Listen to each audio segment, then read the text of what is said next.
Bapak,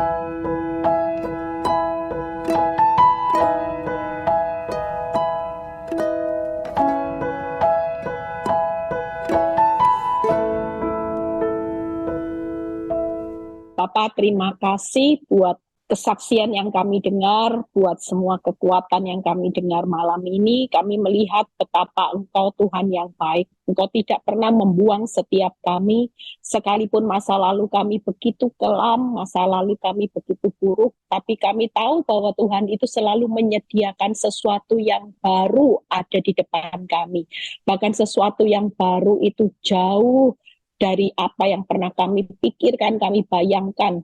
Tuhan itu menyediakan yang terbaik dan terindah. Terima kasih Bapak, biarlah kalau sebentar hamba-Mu akan menyampaikan kebenaran firman-Mu. Urapi bibir lidah hamba-Mu, biar semua kemuliaan ini kembali kepadamu dan berkati setiap telinga yang mendengar firman ini menjadi kekuatan buat kami. Di dalam nama Tuhan Yesus yang percaya berkata, amin. Ya, shalom semuanya, ada sukacita.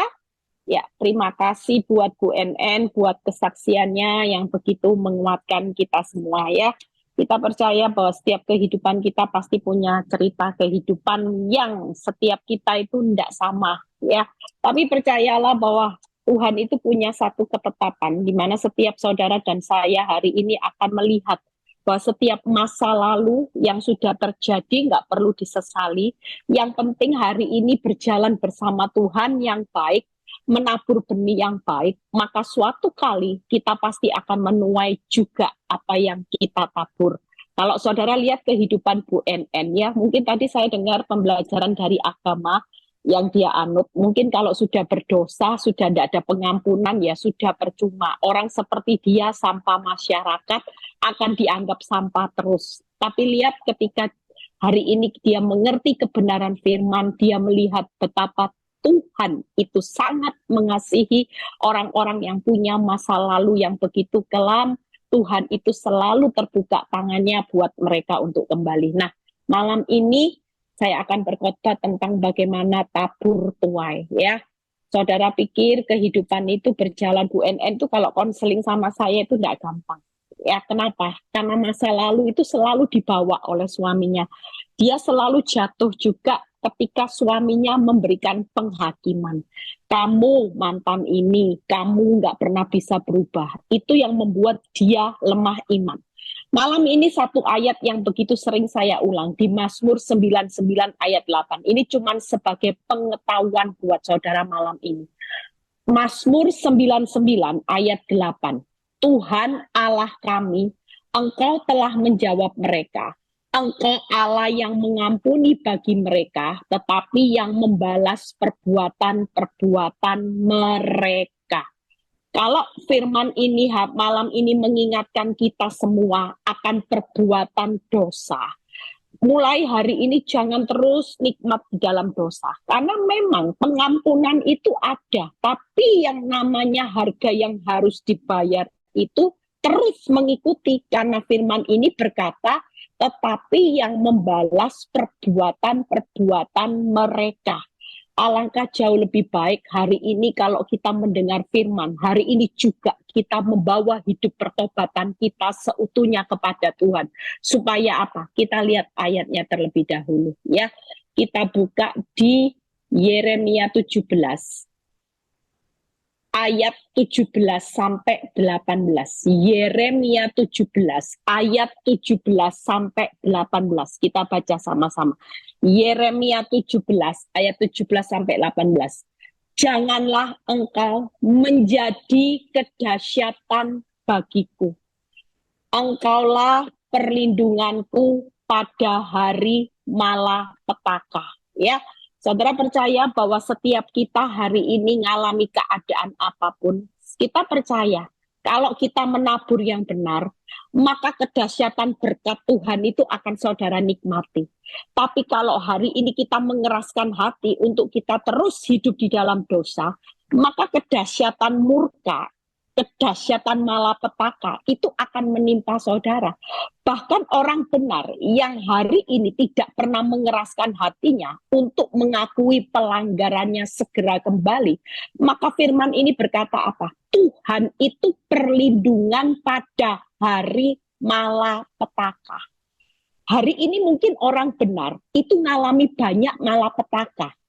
Kita bisa jatuh di dalam berbagai macam pencobaan malapetaka, tapi orang benar itu selalu mendapat perlindungan di hari malapetaka. Nah, kalau saudara bandingkan dengan ayat yang ke-18, kita akan mengerti bedanya orang yang hari ini hidup benar sama orang yang hidup semau-mau sendiri. Sekalipun saudara tiap minggu ke gereja, saudara baca firman, tapi kalau saudara tidak pernah mau mengakui pelanggaran dan meninggalkan pelanggaran, maka yang dinamakan hukum tabur tua itu jalan terus, saudara.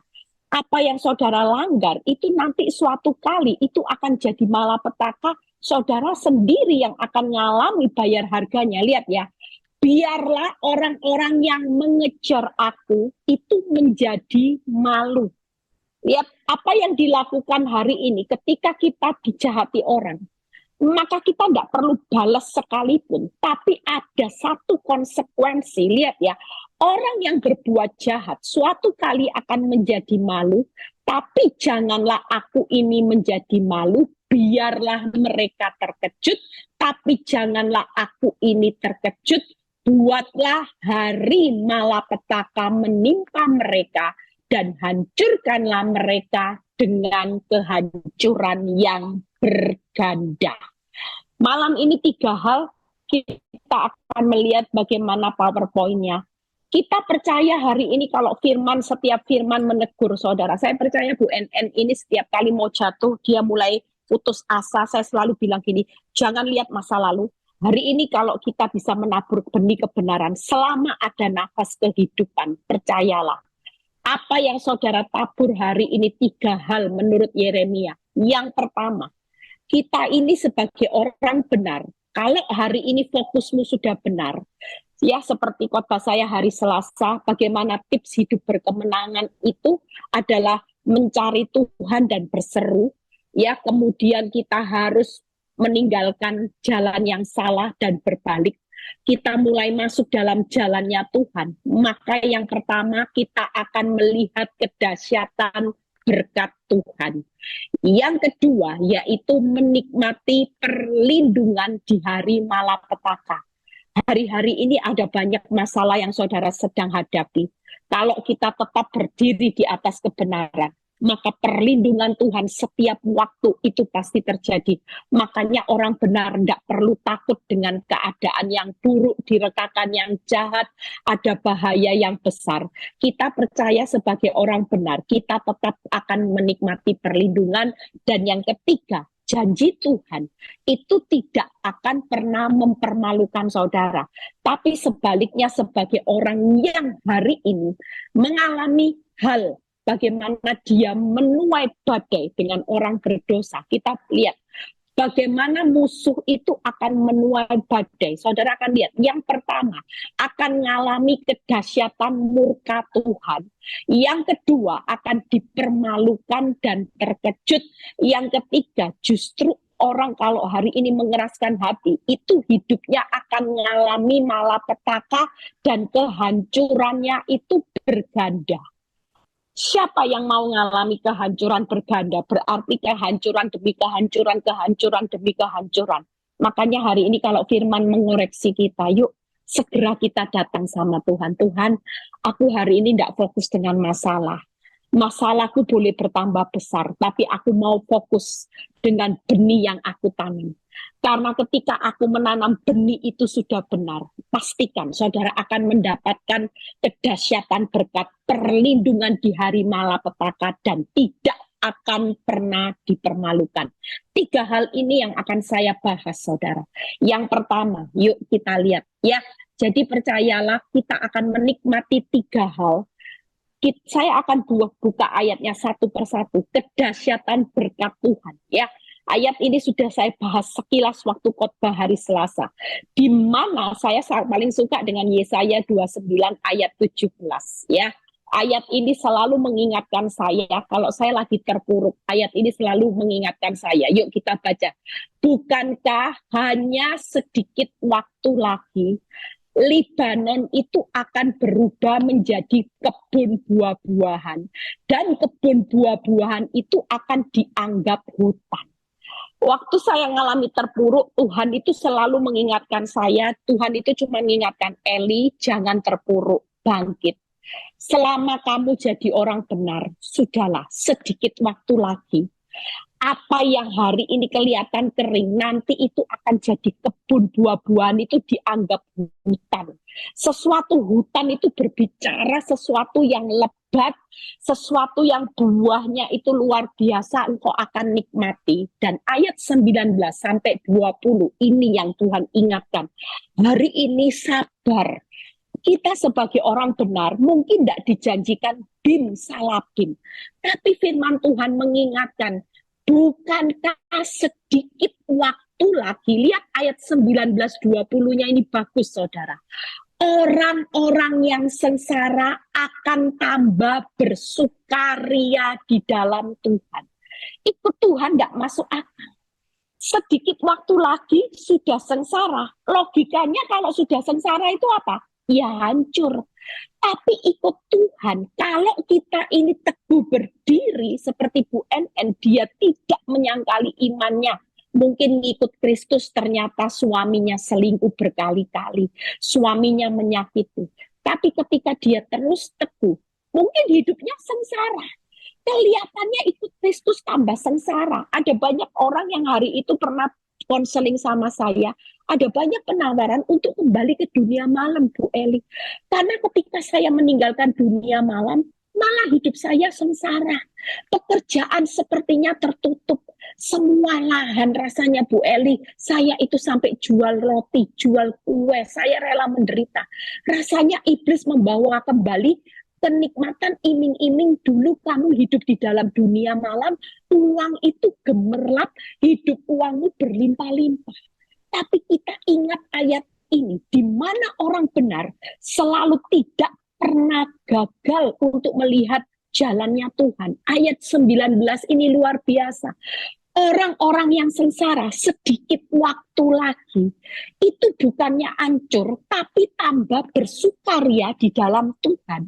Dan orang-orang miskin yang sudah tidak bisa apa-apa, tidak punya apa-apa, tidak tahu harus berbuat apa, di antara manusia seharusnya mereka akan terjatuh terpuruk, tapi Tuhan berkata sedikit waktu lagi orang miskin itu justru akan bersorak-sorak di dalam yang maha kudus Allah Israel. Dan 20, lihat ayat 20. Sebab orang yang gagah sombong, lihat ya, akan berakhir dan orang penyemroo akan habis. Semua orang yang berniat jahat itu akan dilenyapkan. Siapa yang bilang hari ini kalau Bu NN hari itu mengambil jalan pintas untuk kembali ke dunia, dia tidak akan bisa bersorak-sorai, bersukaria. Hari ini dia tidak akan lihat sedikit lagi. Apa yang menjadi pergumulannya itu bukan hanya berbuah lebat, tapi seperti hutan.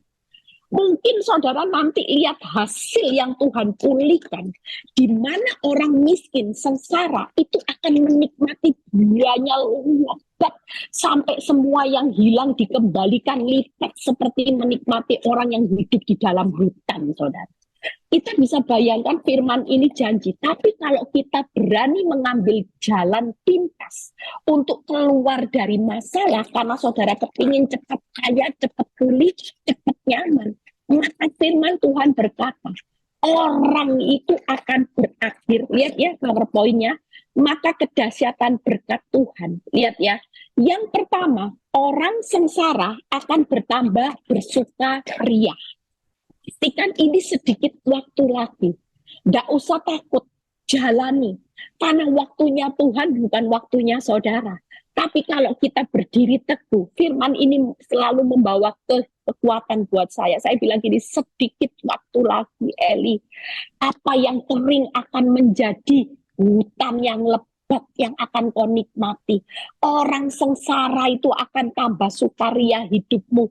Engkau yang miskin tidak bisa berbuat apa-apa akan bersorak-sorak hidupmu. Dan engkau terhindar dari kehancuran. Tapi kalau engkau berani ambil jalan untuk melawan kebenaran firman Tuhan, maka apa yang kita tabur dengan kenikmatan dunia, maka kita akan menuai 3 hal juga, yaitu hidupmu akan berakhir, hidupmu akan habis, hidupmu akan lenyap. Bayangin saudara, seharusnya kalau kita sedikit waktu lagi, memang ikut Tuhan itu pahite saudara, ya. Tapi sedikit waktu lagi Tuhan berkata malam ini, nak, sedikit waktu lagi. Kuatkan, teguhkan hatimu untuk berdiri di atas kebenaranku, karena aku lagi membela hidupmu, membentuk hidupmu, masuk di dalam rancanganku. Sedikit waktu lagi engkau akan menikmati yang tidak masuk akal, yaitu hidupmu akan bersukaria, bersorak-sorak, dan engkau terhindar dari kehancuran. Di situ saya melihat bagaimana hidup saya hari ini benar-benar menikmati hidup. Untung saya dulu tidak ambil jalan pintas karena hidup saya putus asa. Dan saudara lihat Bu NN juga hari ini hidupnya mengalami yang namanya hidupnya tidak hancur, tidak habis, tidak berakhir sia-sia. Tapi justru hidupnya hari ini melihat bagaimana ada sukacita, ada sorak-sorai. Bahkan anaknya 4 hari ini juga Tuhan lindungi. Kita percaya hari ini tidak ada perlindungan yang jauh lebih tinggi selain perlindungan Tuhan yang maha besar. Yuk kita lihat berikutnya. Bagaimana menikmati perlindungan di hari malapetaka. Mungkin hari ini kita menghadapi malapetaka yang besar. Saudara, mungkin hari-hari ini ya, ada banyak orang yang hari-hari ini ngalami sesuatu yang berkata gini, Bu, saya ini sudah tidak punya apa-apa, Bu. Kehidupan saya semakin sulit. Di mana hari ini ya, suaminya kena penyakit. Dia sendiri hari ini sakit. Anak-anak masih butuh uang sekolah. Tapi saya cuma berkata gini, Ibu, jangan sampai Ibu melakukan sesuatu yang salah ya. Dan Ibu ini berkata gini, Bu, saya ini ada seorang kenalan ya. Bapak ini menawarkan untuk Ibu ini menjadi istrinya. Jadi istilahnya ada kenalannya hanya untuk membantu Bapak ini akan mau membantu ekonominya Ibu ini asal Ibu ini mau ikut menjadi istrinya dia.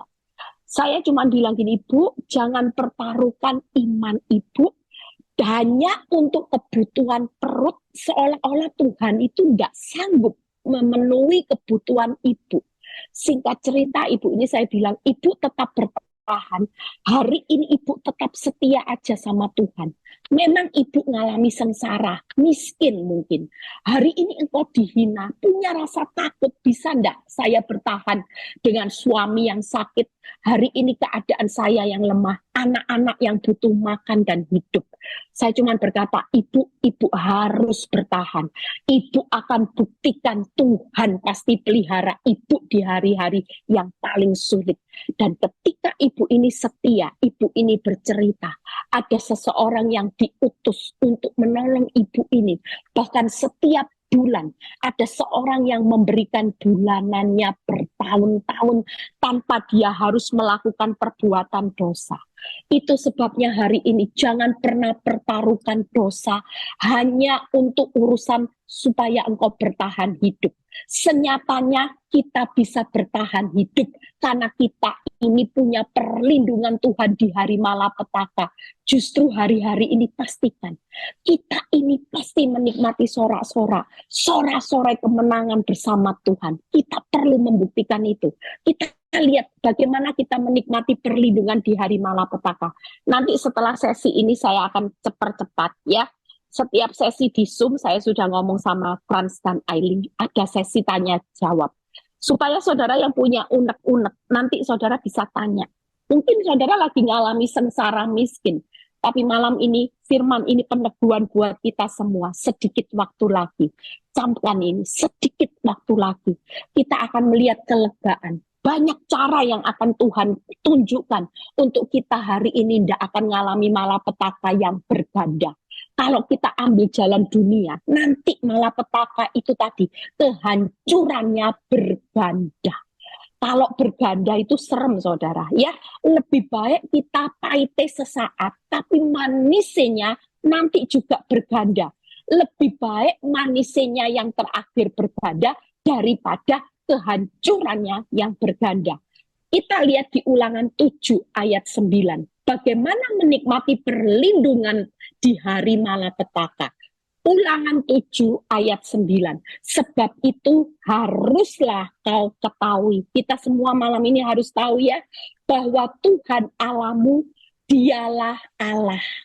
Allah yang setia, yang memegang perjanjian dan kasih setianya terhadap orang yang kasih kepadanya dan berpegang pada perintahnya sampai kepada beribu-ribu keturunan. Hari ini Tuhan itu memberitahu kita semua, nak, apa yang harus kamu tahu tentang aku, Tuhan Allahmu? Aku Allah yang setia, pegang janjiku. Aku Allah yang setia untuk kasih setiaku. Aku Allah yang setia memelihara setiap sampai keturunan demi keturunanmu, beribu-ribu keturunan. Itu artinya sampai hari ini, Dia tetap Tuhan yang setia. Tapi ada hal yang harus kita lakukan, yaitu bagi orang-orang yang mengasihi dan berpegang perintahnya. Hari ini pastikan kita jangan jadi orang benar yang cuma datang sama Tuhan, nuntut sama Tuhan. Mana janjimu? Mana kasih setiamu? Mana pemeliharaanmu? Buktinya hari ini saya bangkrut. Buktinya hari ini rumah tangga saya hancur. Tapi mulai belajar untuk hari ini tetap mengucap syukur. Ketika kita tahu bahwa Dia itu setia, memelihara, setia akan janji kasih setianya. Kita juga harus belajar untuk setia, untuk mengasihi Dia dan taat akan perintahnya. Pastikan kita tetap hidup di dalam jalan-jalan kebenarannya Tuhan. Jangan sampai hari ini apa yang kau tabur, hari ini engkau menabur benih yang salah. Sehingga kita kehilangan bagaimana kita melihat janji, kasih setia, dan pemeliharaan Tuhan sampai turun-temurun. Makanya setiap kali saya berkata, orang yang hari ini menabur benih kebenaran, tidak ada ruginya. Kalau berbicara turun-temurun, semua keturunanmu pasti akan menikmatinya. Hari ini pastikan di tengah masa sukar, yuk kita semakin giat mengasihi Tuhan. Kita semakin giat untuk taat kepada perintahnya. Percayalah, hidup saudara dan saya pasti ditutup dengan janji Tuhan. Setiap hari akan melihat kasih setia Tuhan. Bahkan sampai keturunanmu Tuhan itu selalu setia memelihara orang-orang yang nabur benih kebenaran. Yang terakhir, ya kita lihat. Makanya ada ayat yang luar biasa sebelum bahas yang terakhir. Buka di Mazmur 138 ayat 7-8. Ayat ini dinyanyikan terus saudara ya. Ini ayat ini ada lagunya. Mazmur 138 ayat 7-8. Jika aku berada dalam kesesakan, engkau mempertahankan hidupku. Nah, terhadap amarah musuhku, engkau mengulurkan tanganmu. Hari ini tidak usah takut. Kalau kita nabur benihnya benar, orang mau jahat sama kita, siapa yang peduli mempertahankan hidupmu? Ya Tuhan. Keuanganmu boleh hancur, tapi kalau kita nabur benihnya benar, maka keuanganmu akan dipertahankan. Bahkan Tuhan itu selalu mengulurkan tangannya dan tangan kananmu menyelamatkan aku. Ayat 8. Tuhan akan menyelesaikannya bagiku ya Tuhan. Karena, lihat ini, kasih setiamu untuk selama-lamanya. Janganlah kau tinggalkan perbuatan tanganmu. Hari ini tidak ada jalan lain. Apa yang Tuhan janjikan? Tuhan bilang gini, masalahmu cuman sesaat. Proses hidupmu sedikit waktu lagi. Engkau akan bersorak-sorai selama-lamanya, karena kasih setiaku selama-lamanya, bahkan aku tidak pernah meninggalkan hidupmu. Hari ini percayalah 3 hal yang akan Tuhan lakukan. Kalau dia setia, maka dia yang akan setia mempertahankan keuanganmu, menyelamatkan keuanganmu, bahkan dia akan berperang menyelesaikannya bagi saudara dan saya. Saudara cukup diam saja, tapi yang penting kita tetap punya hati. Tuhan, apapun terjadi, aku tetap mengasihi Engkau. Apapun terjadi, aku tidak akan menyangkal firman-Mu. Kalau hari ini suamiku tidak setia, walaupun ada kesempatan untuk aku selingkuh, aku juga tidak akan melakukan. Karena aku mengasihi Tuhan, otomatis aku benci dosa. Itu kita lakukan. Hari ini simple kok. Orang yang mau lihat tuaiannya besar, itu cinta Tuhan, benci dosa. Cinta Tuhan, benci dosa. Otomatis. Kalau kita cinta Tuhan, kita bisa cinta dosa. Itu yang tanda tanya, tanda seru. Kalau kita berkata cinta dosa, cinta Tuhan, maka kita pasti otomatis benci dosa. Kita tidak akan mau hari ini bertahan untuk membenci seseorang. Kita akan cepat-cepat untuk hidup berdamai. Kalau kita marah, maka kita cepat-cepat untuk menguasai diri untuk segera hidup. Hari ini tidak akan lagi jadi orang yang emosi. Kita akan cepat jadi orang yang sadar diri. Supaya kita sadar, kalau kita nuainya benar, maka kita akan menikmati tabur tuainya janji. Kasih setia, pemeliharaan Tuhan sampai turun-temurun. Itu akan menjadi milik saudara dan saya malam ini dan selama-lamanya. Karena berbicara kasih setia Tuhan itu bukan hanya sesaat, tapi selama-lamanya. Yang terakhir, yuk buka ayatnya. Di Mazmur 18 ayat 25 sampai 26a. Kenapa kita tidak akan dipermalukan? Kita baca Mazmur 18 ayat 25 sampai 26a. Karena itu Tuhan membalas kepadaku sesuai dengan apa, saudara? Sesuai dengan kebenaranku. Lah makanya kalau hari ini engkau diperlakukan orang, sudah diampuni, disakiti suamimu, engkau tetap mengampuni, itu Tuhan yang membalas. Seperti saya, 13 tahun ngampuni, disakiti, saya tidak takut lagi sejak saya ngerti firman ini. Kenapa? Karena firman ini mengingatkan kita, Tuhan membalas kepada saudara dan saya sesuai dengan kebenaran yang kita tabur. Lah kalau kita naburnya 13 tahun, ya dikali 13.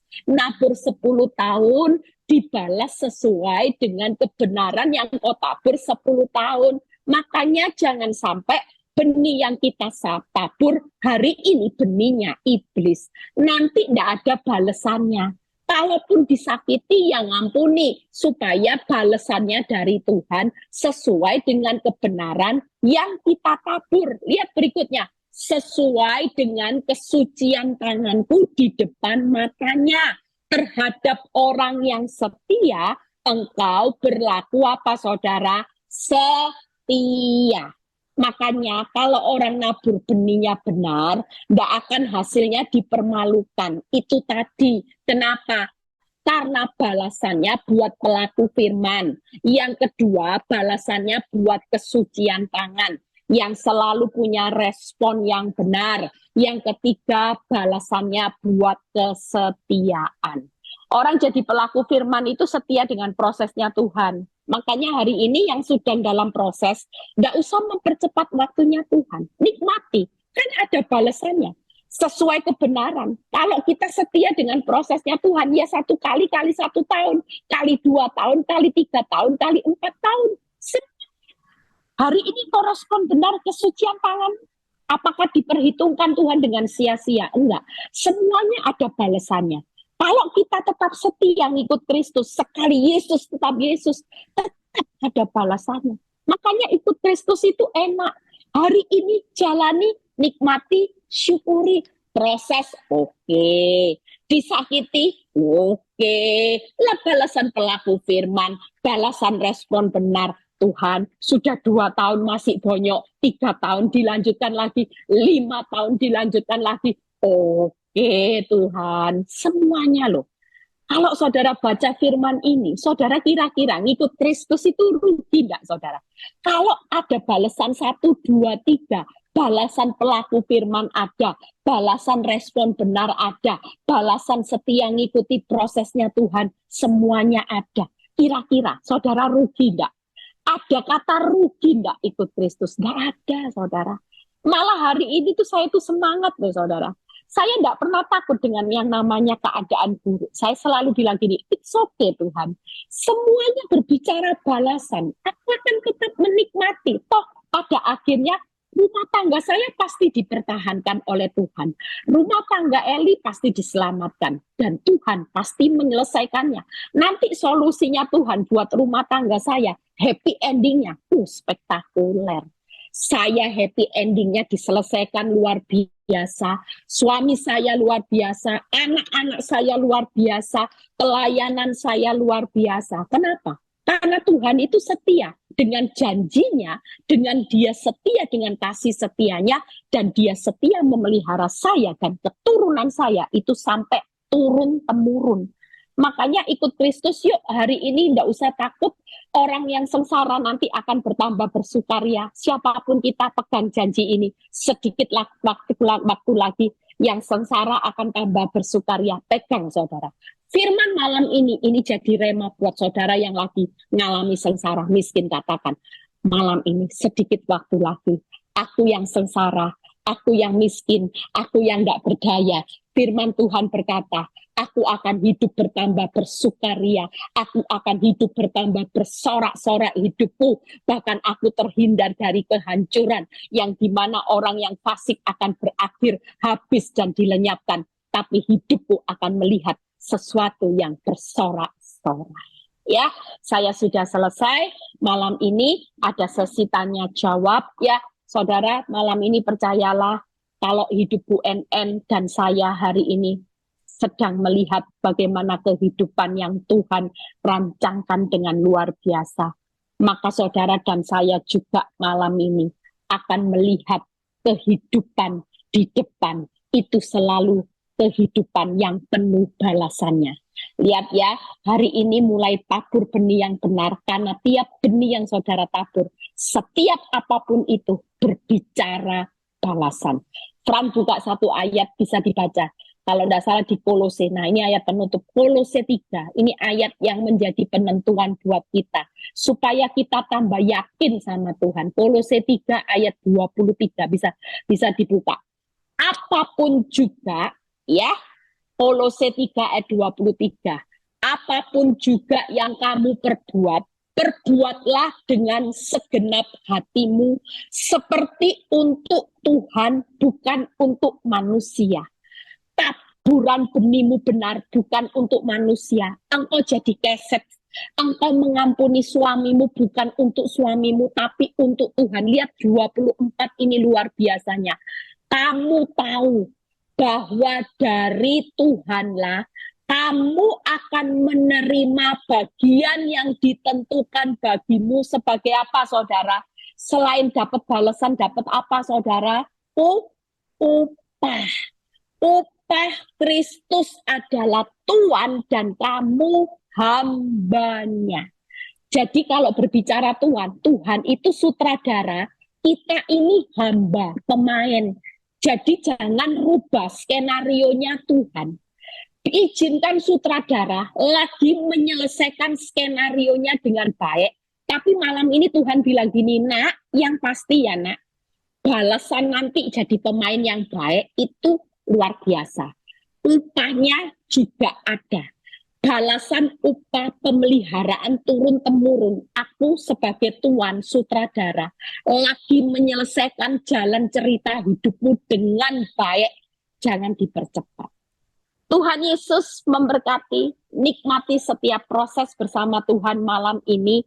Saudara akan lihat bagaimana hidup saudara hari ini akan hidup mempermuliakan nama Tuhan dengan balasan. Selamat menikmati balasan upah pemeliharaan turun-temurun mulai malam ini untuk tetap mengasihi Tuhan, benci dosa. Tuhan Yesus memberkati. Yang ada pertanyaan boleh segera tanya. Baik, berikan tepuk tangan dulu bagi kemuliaan nama Tuhan Yesus. Haleluya.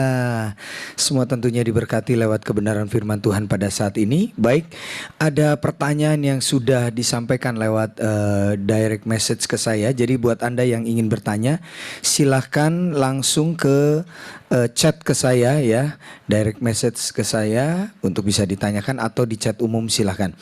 Pertanyaannya begini, Bu Eli,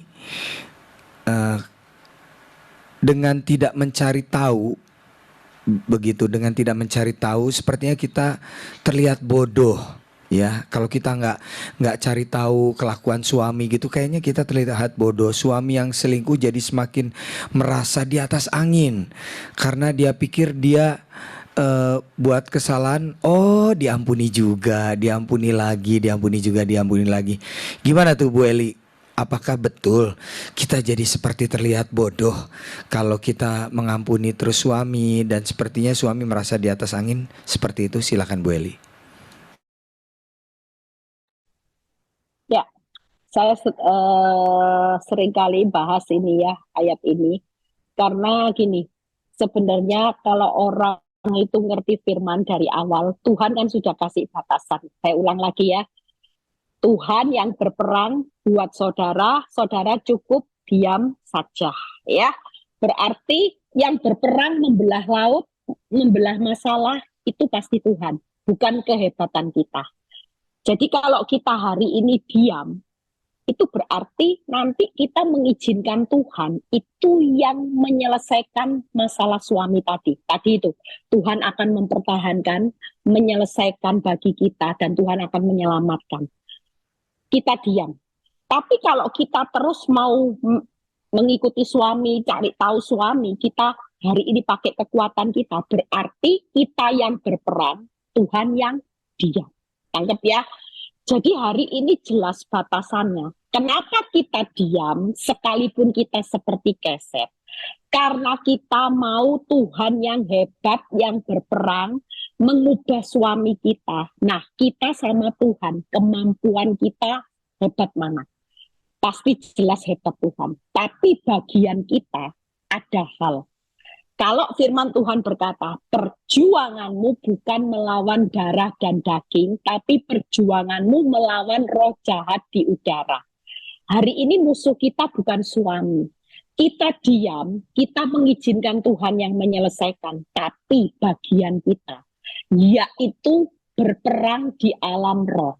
Dengan doa, ya, doa itu sesuatu yang tidak kita lakukan untuk melawan, tapi kita diam berdoa. Itu besar kuasanya.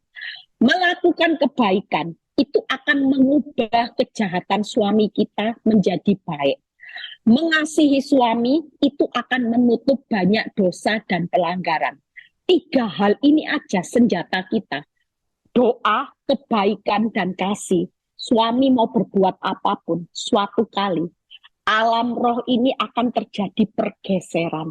Di mana suami yang tadinya jahat akan jadi baik. Suami yang tadinya banyak jatuh dalam dosa, itu akan ikatan dosanya diputuskan. Dan doa besar kuasanya mengubah keadaan yang buruk akan menjadi baik. Makanya jadi keset itu tidak jadi masalah. Bukan keset, tapi karena yang berperang itu Tuhan. Ya, jadi ibu jangan takut, kalaupun keset, tapi kita melibatkan Tuhan. Tuhan itu kuasanya tidak main-main, ya. Kita cukup berdoa, berbuat baik, mengasihi. Selebihnya izinkan waktunya Tuhan dan caranya Tuhan untuk membawa suami kita ke dalam pertobatan. Tuhan Yesus memberkati. Oke, terima kasih Ibu Gembala. Jadi sudah terjawab juga nih pertanyaan dari Ibu yang ada di Malaysia ya, yang juga mengalami fitnahan sehingga harus mengalami perceraian. Sudah nggak usah dibalas seperti apa, biar Tuhan aja nanti yang beracara sama suamimu ya. Biarkan itu semua. Baik, pertanyaan. Nah, saya sudah menerapkan 3B. Nah, apa bisa dibenarkan kalau kami nggak bisa, komunikasinya nggak bisa baik, nggak intens? Jadi sepertinya komunikasinya buruk sehingga suami sepertinya menjadi seperti di atas angin, tidak ada larangan atau teguran begitu ya, karena komunikasi yang kurang bagus. Bagaimana Bu menerapkan 3B itu? Apakah benar nggak usah berkomunikasi? Tapi gimana tuh Bu? Kalau pengalaman saya, ya, memang orang kalau suami lagi sudah lihat sama kita, sudah jengkel, hatinya sudah tidak cinta lagi, mau diajak ngomong pun rasanya tambah tidak nyaman, ya. Sekali lagi Tuhan itu melihat hati. Kalau hatinya kita beres, walaupun kita tidak ada komunikasi, tidak jadi masalah. Kan yang berperang itu Tuhan. Tangkap ya, yang berperang kan bukan kita lah. Kita ini mau bermulut manis sekalipun tetap. Kalau belum waktunya Tuhan, kita juga nggak bisa menuntut waktunya Tuhan. Nggak apa-apa Ibu. Yang penting hatinya Ibu aja dijaga, karena Tuhan melihat hati. Kalau saya dulu komunikasinya cuma sedikit. Saya lebih cenderung untuk berkomunikasi membahas anak. Kalau bahas tentang diri saya, dia pasti jengkel, tidak suka. Tapi saya selalu tanya tentang, saya selalu report, kasih laporan, ini loh anak-anak hari ini seperti ini, hari ini seperti ini. Itu aja untuk membahas komunikasi supaya menjadi jembatan untuk saya bisa komunikasi dengan suami. Jadi itu aja Ibu, tidak usah takut. Yang penting Tuhan melihat hati, tapi tanpa komunikasi. Makanya banyak ibu-ibu gini, Bu, kalau saya hari ini saya tinggal, suami saya jalan pergi sama anak-anak, terus suami saya di rumah semakin dekat sama sama pelakor, gimana? Ibu, nggak usah dipikirin. Yang berperang sekali lagi, sekalipun ibu ada di rumah, mau nunggui 24 jam, ibu nggak bisa berperang. Yang berperang tetap Tuhan. Saya bilang, ibu pergi aja sama anak-anak. Kalau memang waktunya liburan, suami tidak mau diajak pergi dan dia suruh kita pergi, ya sudah, kasihan anak-anak saya dulu gitu, pergi aja, toh yang berperang tetap bagiannya Tuhan. Saudara, waktu saya pergi, saya bukannya lepas tangan, walaupun saya tahu suami saya tinggal, saya waktu pergi saya berdoa sama anak-anak, saya juga berdoa, saya bilang gini, Tuhan suamiku ada di rumah, tapi aku percaya kuasamu itu jauh lebih besar, menjagai, memagari suamiku itu pasti dalam perlindungan yang maha tinggi, dia sekolah Alkitab. Apa yang saya ucapkan di hadapan Tuhan, itu yang dia lakukan. Tangkap ya. Apa yang saya pikirkan, sekalipun saya ada di luar negeri, suami saya ada di Indonesia, Tuhan tetap melakukan apa yang saya pikirkan, apa yang saya ucapkan di luar negeri. Itu yang Tuhan akan berperang. Ya, jadi ibu tidak usah takut, walaupun 3B, tetap lakukan perkataanmu positif, pikiranmu positif, maka itu yang akan Tuhan lakukan. Tuhan Yesus memberkati. Baik, puji nama Tuhan, sudah terjawab lagi pertanyaannya. Baik, nah ini ada pertanyaan tentang cara berdoa. Sebenarnya Ibu Gembala sudah memberikan itu ya, juga mungkin share di grup, mungkin juga sudah dibagikan ada lembar-lembar doa ya untuk keluarga, untuk suami begitu ya. Nah, ini ada pertanyaan dari seorang ibu yang bertanya begini, Bu, boleh nggak kalau kita berdoa, Bu, boleh nggak kalau kita berdoa itu minta sama Tuhan begini, Tuhan, saya minta segala yang membuat suami saya nyaman dengan dosanya dan yang membuat suami saya jauh dari Tuhan, bisa Tuhan ambil semuanya. Nah, itu apakah bisa dengan berdoa seperti itu, atau doa seperti apa Bu yang paling bagus untuk supaya suami bisa benar-benar alami pertobatan? Ya, sebentar ya, Ibu Gembala mungkin sedang mengalami masalah dengan, sebentar, mute-nya belum dibuka juga Bu Gembala. Oke. Ya, tunggu ya sebentar. Baik. Iya, bisa dibuka mute-nya, Bu? Ya, gimana Fran? Ya, pertanyaannya Tadi begini. ada problem. Ya, bolehkah kalau berdoa kepada Tuhan, perkataannya begini, Tuhan, saya minta segala sesuatu yang membuat suami saya nyaman dengan dosanya, yang membuat suami saya jauh dari Tuhan, Tuhan ambil semuanya. Apakah doa seperti ini boleh, atau doa seperti apa yang perlu disampaikan kepada Tuhan ketika melihat suami mungkin belum mengalami pertobatan? Silakan, Bu. Ya, sekali lagi yang berperang kan tetap Tuhan, ya. Jadi nggak usah Fran bisa dengar suara saya? Oke, bisa kok, jelas kok. Bisa, ya. Jadi sekali lagi kita tidak perlu ngatur Tuhan, karena kalau Tuhan yang berperang, ya sudah izinkan semua perencanaan itu didik suami seperti apa itu dia sudah tahu, lebih pinter gitu ya. Jadi jangan sok ngatur Tuhan kalau enggak dibiarin, jangan dibuat kaya dulu kalau suami saya belum bertobat. Enggak usah ngomong seperti itu. Kita ini enggak usah menggurui Tuhan. Lebih baik kita selalu berdoa, Tuhan jadilah kehendak-Mu atas suamiku.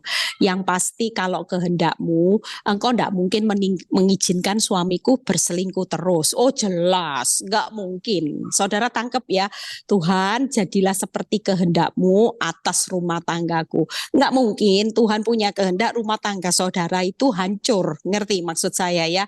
Jadi alangkah jauh lebih baik, nggak usah berdoa ngatur Tuhan. Lebih baik doanya. Saya kalau doa simple, saya nggak pernah minta-minta. Saya selalu berdoa singkat. Tapi itu to the point sama Tuhan. Saya cuma bilang gini, Tuhan jadilah menurut kehendak-Mu atas suamiku, atas rumah tanggaku. Karena yang aku tahu, kehendak-Mu itu selalu yang terbaik. Suamiku akan jadi hamba Tuhan, suamiku akan jadi imam, rumah tanggaku pasti akan menikmati anggur yang manis, anak-anakku akan menjadi keturunan yang takut akan Tuhan, yang hari ini takut Tuhan, benci dosa. Itu aja sudah diucapkan. Nah kalau minta kehendak Tuhan, nanti lihat ya, yang terbaik yang tidak pernah saudara pikirkan, itu yang senyatanya Tuhan sediakan. Tuhan Yesus memberkati ya. Doanya tidak usah aneh-aneh, tidak usah ngatur Tuhan. Mulai sekarang ibu dirubah doanya, jadilah menurut kehendak-Mu. Karena kan tadi Kolose bilang, Tuhan itu Tuan, kita ini hamba ya. Jadi jangan ngatur Tuan, hamba itu manut sudah ya.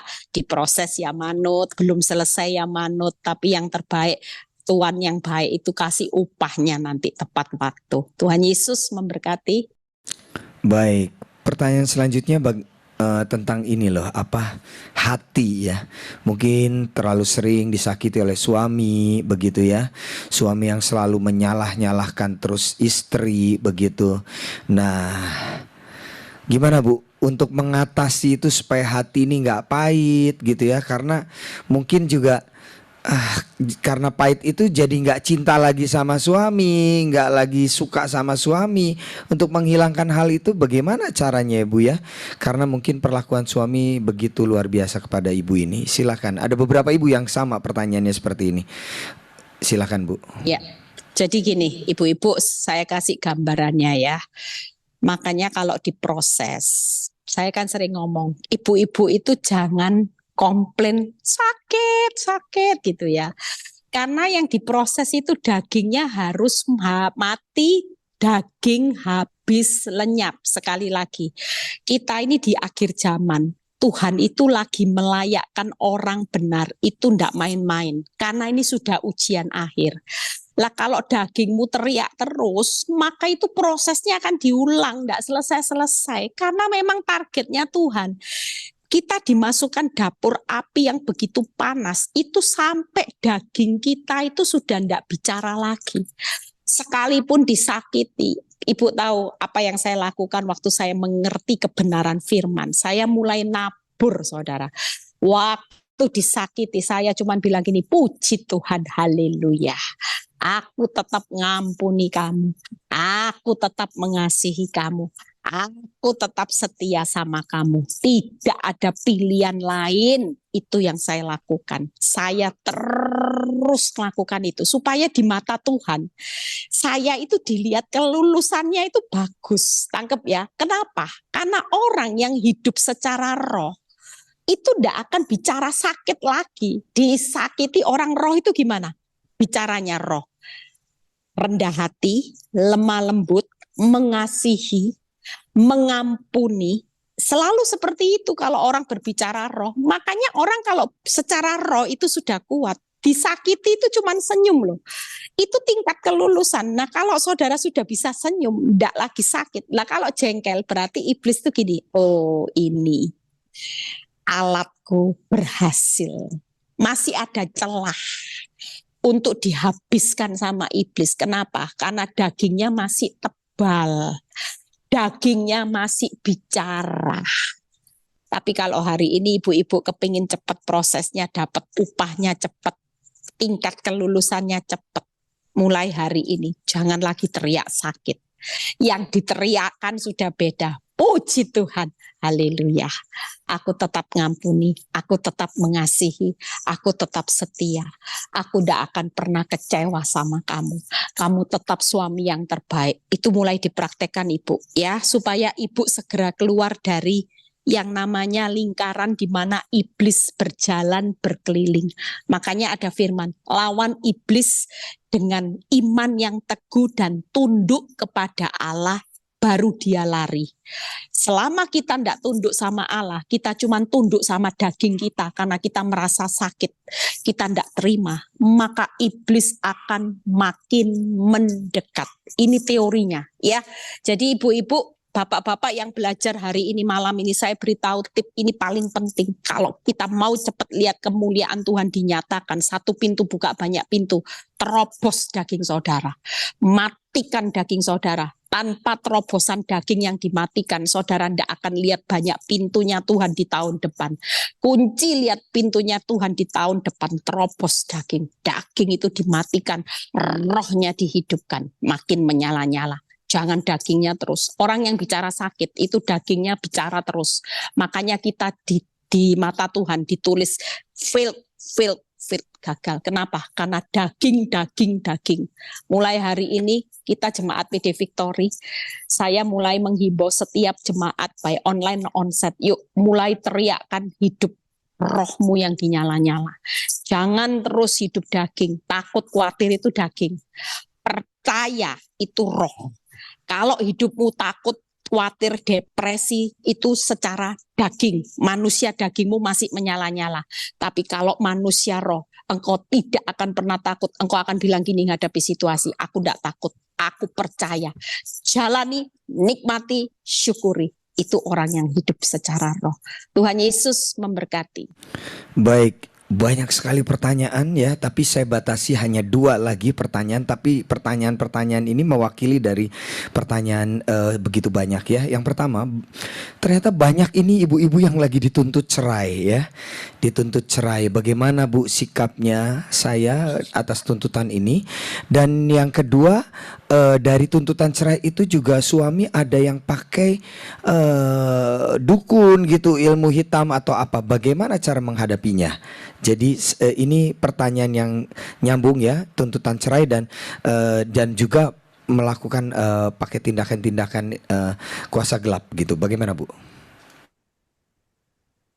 Ya, kalau menurut saya kuasa gelap itu tidak usah dibesar-besarkan ya. Lihat ada ayat 1 yang bagus, tadi pagi saya baca ayat ini. Saudara, hari ini yang dituntut cerai sudah berapa kali saya kasih tahu, surat cerai itu cuman dunia, jangan berkecil hati ya. Hadapi aja, kalaupun kelihatannya di dunia saudara kalah, suatu kali suamimu pasti kembali, tidak mungkin tidak kembali ya. Mungkin ada banyak ibu-ibu yang konseling sama saya, baliknya cuma 3 bulan setelah itu meninggal, baliknya 2 bulan meninggal. Tapi di mata Tuhan kita ini finishing well. Karena apa? Hanya sampai maut memisahkan ya. Jadi ibu-ibu yang dituntut cerai tenang aja, hadapi. Kalau harus ke pengadilan hadapi, tidak apa-apa, tidak usah berkecil hati.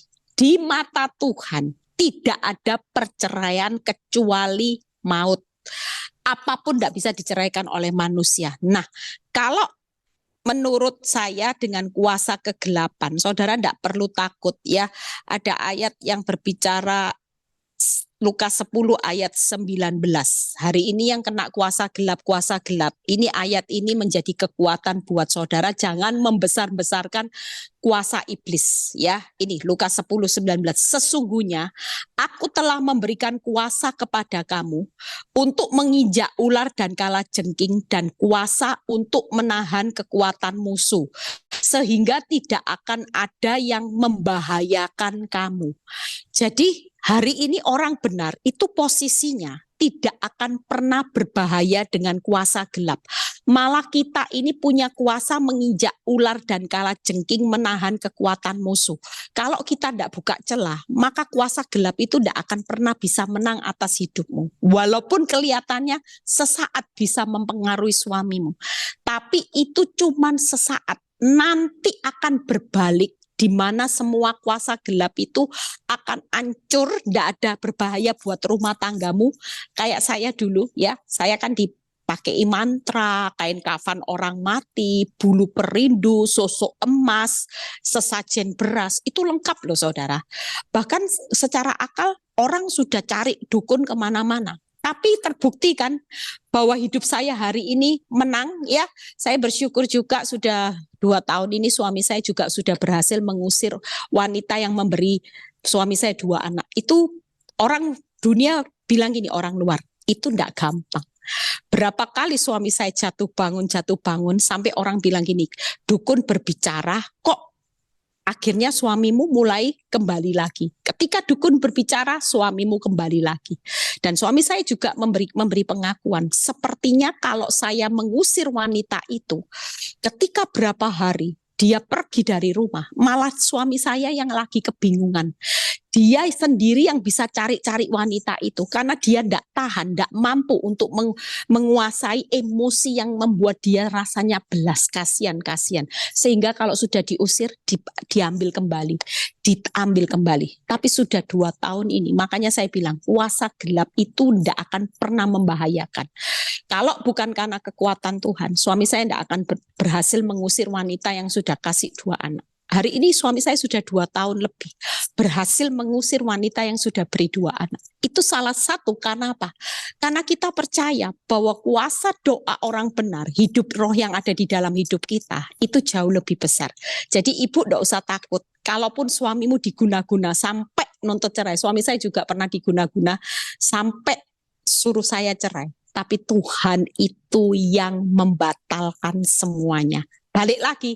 Saya tidak ikut apa-apa, saya cuma diam. Waktu saya mau dicerai, saya cuma bilang gini, Tuhan tolong saya tidak tahu. Walaupun saya tahu wanita itu pakai mantra, tapi waktu Tuhan yang berperang, Tuhan balik telapak tangan. 3 hari waktu saya mau dicerai, 3 hari itu juga suami saya suruh saya pulang kembali dan ganti wanita itu yang diusir. Nah, kemenangan terjadi kan? Balik lagi, apakah saya berperang? Saya putar otak? Enggak. Saya cuma modal doa, Tuhan yang berperang. Tuhan Yesus memberkati. Wah, luar biasa. Tepuk tangan. Haleluya, puji Tuhan. Nah, ini pertanyaan yang terakhir. Tadi sudah ada yang mengakui juga di chat ya. Itu mewakili saya, katanya begitu ya. Yang udah gak suka doain suami apa segala macam. Oke, ada pengakuan-pengakuan ya.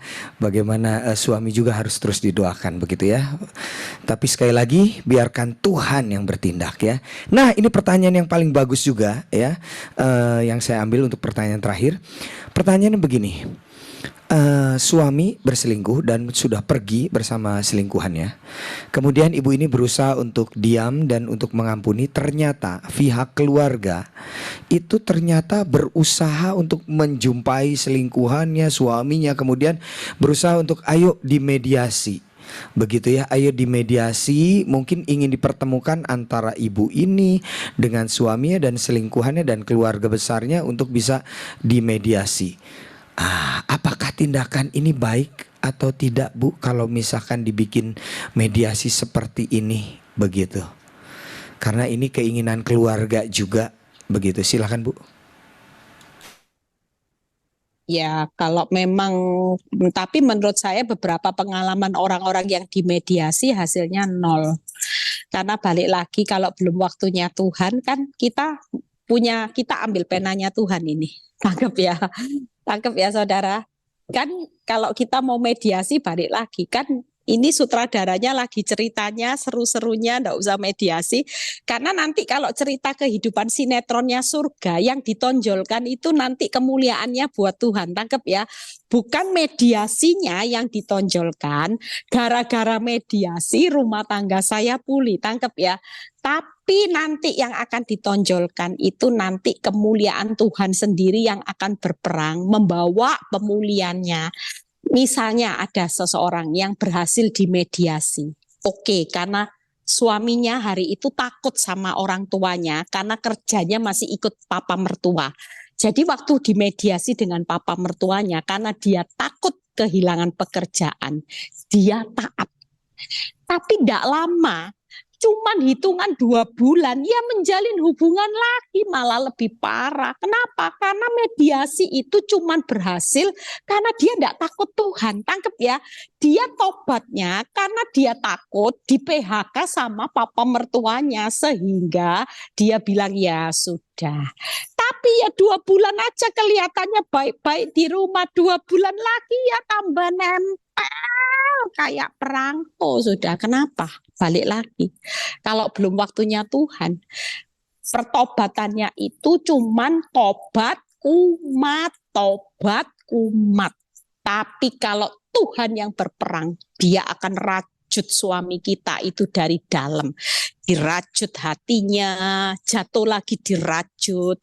Nanti lama-lama suatu kali kalau sudah waktunya Tuhan, segala sesuatu dibuat indah. Suamimu tidak akan tomat lagi. Malah jijik, benci dosa. Nah ini waktu yang tepat. Kita sudah tidak capek lagi. Ya, jadi menurut saya Ibu, kalau memang dipaksa sampai pihak mertua mau, ibu tidak bisa nolak, menghormati, it's okay.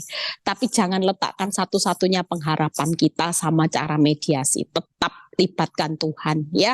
Tuhan itu pasti punya cara yang terbaik. Jadi ibu tidak apa-apa kalau memang ini dorongan dari keluarga, ibu ikuti. Tapi senyatanya kalau menurut saya lebih baik tidak usah ketemu karena kadang-kadang di dalam mediasi itu banyak hal yang memalukan. Karena pernah terjadi satu mediasi, suaminya malah ngomong milis yang sana karena sudah tidak cinta sama yang istrinya sendiri. Nah itu lebih menyakitkan lagi nanti ya. Tuhan Yesus memberkati. Wah, tepuk tangan. Haleluya. Ya, buat chat yang masuk terakhir itu bukan pertanyaan lagi tapi pengakuan ya. Pengakuan dari ibu-ibu. Iya, saya juga dulu begitu. Iya. Oke. Dari pertanyaan-pertanyaan tadi ternyata puji Tuhan juga mungkin ada pertanyaan-pertanyaan yang sama dan akhirnya oh ini jadi pengakuan ini aku harus begini, aku harus begitu. Suamiku juga ternyata kena guna-guna atau apa dan sudah tips-tipsnya sudah disampaikan oleh Ibu Gembala. Bukan hanya tips berdasarkan pengalaman dari Ibu Gembala, tapi ada firman Tuhan juga tadi yang juga dia selipkan untuk supaya menjadi kekuatan iman kita lewat firman Tuhan. Baik ya, saya rasa cukup ya.